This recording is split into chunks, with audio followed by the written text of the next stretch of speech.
This is Rhonda Brooks of Farm Journal Media, and I'm here at Soybean College today near Coldwater, Michigan with Isaac Ferrie, and Isaac's an agronomist with Crop Tech Consulting out of Hayworth, Illinois. And Isaac, your session is on growth stages in soybeans, and I guess my question starting out would be just, what's the importance? Why should we care about knowing those growth stages in soybeans?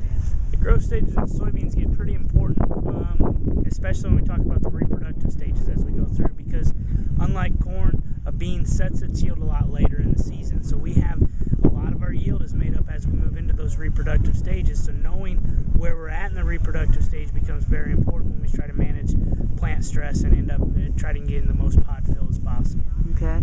At what point does a soybean go into that reproductive stage? It's going to depend on day length. So it's going to move into that reproductive stage depending on the maturity of the bean it is and the day length that it sees. So we can take the same maturity bean, plant them a month apart, and then when we get into that reproductive stage, they may hit the first reproductive stage flowering about a week apart. By the time we get into pod fill, they're actually into that pod fill scenario at the same time. So the reproductive stages are triggered by the maturity and the day length that they're seeing out there.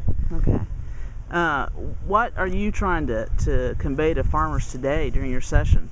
Our biggest thing to convey that we see with some of the guys out there is they want to give up on a bean crop, especially on a year like this where we haven't had the rain. We've had high heats and everything else. They're done spending money on it. They want to walk away from it.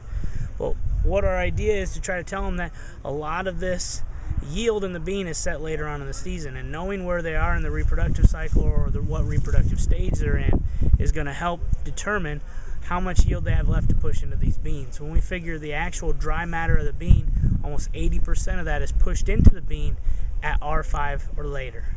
So even though we're later on in that reproductive stage, the weight of that bean still has a big influence on the amount of stress and the amount of water and everything else it has. So even though we're later on in the season, there's still a place to make up some of that size of the bean and maybe make sure we hold some of those beans in those pods for a little bit longer. Can have a big implications on our yield in the end. So here we are at the end of July, early August. What would you tell guys at this point who maybe fall into that boat and say, gosh, I've just not been getting the rain?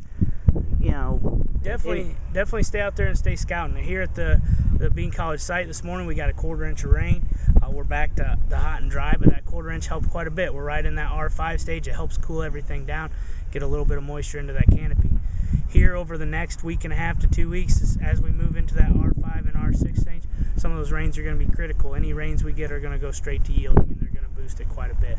So I wouldn't give up yet. I'd still be scouting for disease. I'd definitely still be scouting for insects. We're seeing a lot of spider mite damage out there, and we want to be spraying that because we don't want those spider mites stressing this bean in that R4, R5, R6 range where we're still putting a lot of our yield into those pods as we move forward. So we don't want that plant under any stress. Environmental conditions so far have stressed it enough. We don't want to add any additional stress because that can drop our yield in a big way, especially on a year like this. All right. Well, Isaac, thank you for your time. Yep, no problem. Thank you, Rhonda.